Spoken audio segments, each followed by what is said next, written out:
Good morning, guys. That is the gold price as of yesterday evening. So it's probably changed a little bit, but not much. I haven't heard much. And congratulations for you guys that are rolling your IRAs and your 401ks over into a self-directed.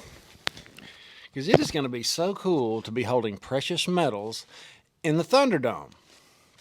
How do I know? How do you know? Well, for each percentage point increase in the inflation rate, the average retiree loses over $34,400 in purchasing power. It's all about purchasing power. It's all about what your money will buy, what your currency will buy. This is money. Y'all are smart. You know that. But look, I'm going to tell you, we're about to weed out some dumb people. I mean, the dumb people are not going to do very good in the Thunderdome.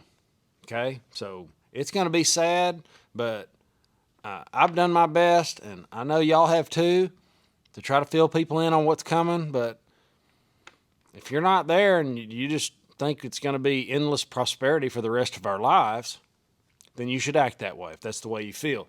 But I'm telling you right now, the next 10 years is going to look nothing like the last.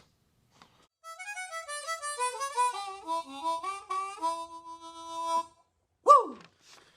All right.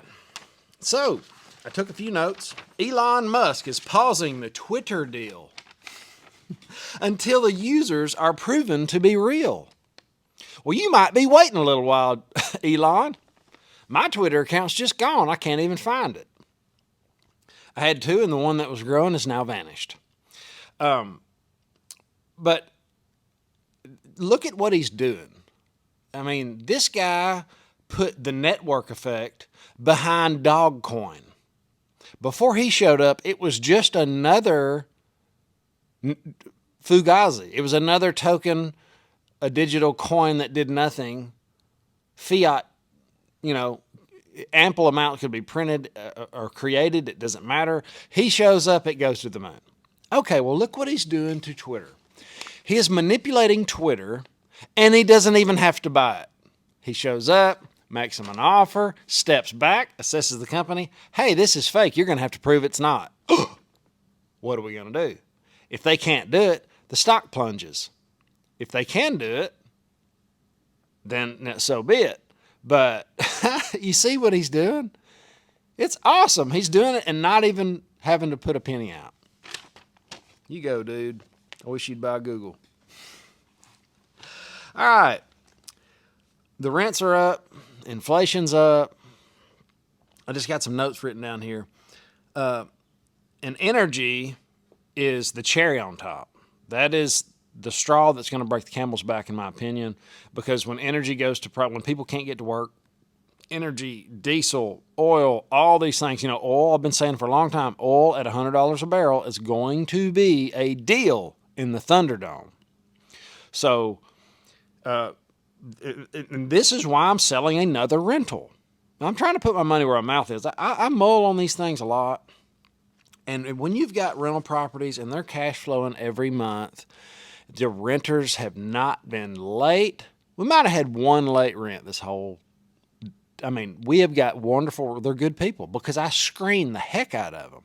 I don't let anybody rent. You got to be a good person to rent my properties. And you also have to take your shoes off and walk in your sock feet usually to go inside because they're so clean. That's the kind of rental properties I like, and that's what I plan on keeping. But with all that said, when is the best time to sell? Just think through that. Just real simple. When is the best time to sell? Could it be at an all-time high? Yeah, that is a pretty good time to sell. And a matter of fact, I regret every time I did not sell whatever the thing was at the all-time high. So the housing is staying on the market a little bit longer. Sales are slowing down just a little bit, and the housing is still at an all-time high. There's some sales signals going on there in my head. I'm pretty straightforward. I try to look at things very simply and critically, and that's why we're selling a cash-flowing rental property with a renter in it that has never missed rent. It's cash flowing right now. If you're interested, it's financialfitness318@gmail.com. You might think that, if it doesn't crash, it will be good. And even if it crashes a little bit, it'll probably still be okay. But I don't want to be over allocated into a sector. If you can sell some at the top, you can buy a little bit when you get to the bottom. Okay? So that's my thought process, and that's what I'm doing. I'm trying to create solutions along the ways in these videos. The next thing, where's the adenovirus? Here it is. Adenovirus. Okay, I've done several videos on this. Before, it was not a big deal. There was only a few cases that were in clusters. Now there's more cases and more and more, and now they're trying to link it back to the woohoo bat flu and the things that came with that from the government that were mandated. So I'm going to read through this exactly how it's printed, and I'll put this on the Financial Fitness 318 Telegram. Let me know what you think. The Thunderdome is extremely weird. All right, the number of pediatric hepatitis cases has risen to 450 globally. 11 children have died in the United States alone. 109 cases across 25 states have been reported, with more than 90% of children requiring hospitalization. 14% require liver transplant and 5 dying. While the exact cause remains a mystery, more than 50% of children have tested positive for adenovirus, raising suspicion that this common viral infection may have linked to an outbreak. But researchers are also investigating other potential causes like the woohoo bat flu or the possibility that the woohoo bat flu precautions have decreased natural immunity to common viruses such as adenovirus. Now, I don't know how they're getting that, because supposedly the children they didn't take the mandated stuff, but somehow they're coming down with this adenovirus that's causing liver failure in these little children. It could possibly be coming from the mothers shedding. There's all these other things coming, but I'm going to try to keep an eye on it. So remember, the cases are up to 450, and there's been 11 deaths in the United States alone. I didn't know it was that high, but 11 children have died in the United States alone. 109 cases across 25 states. So that's going on. In the next video, I think I'm going to go back over the WHO. Going to be able to tell us what to do with our bodies and mandate whatever they want.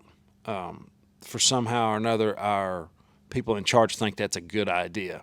I covered that with a guy that found the story a month ago, and it's turning out to be a thing. A lot of these things that I come up with are starting to be a thing, and it really sucks to be right about this stuff and be early, but it's also a good thing. So, guys, I thank you so much for watching. I so appreciate all the comments and the likes, and I hope you have an awesome, awesome day. Later.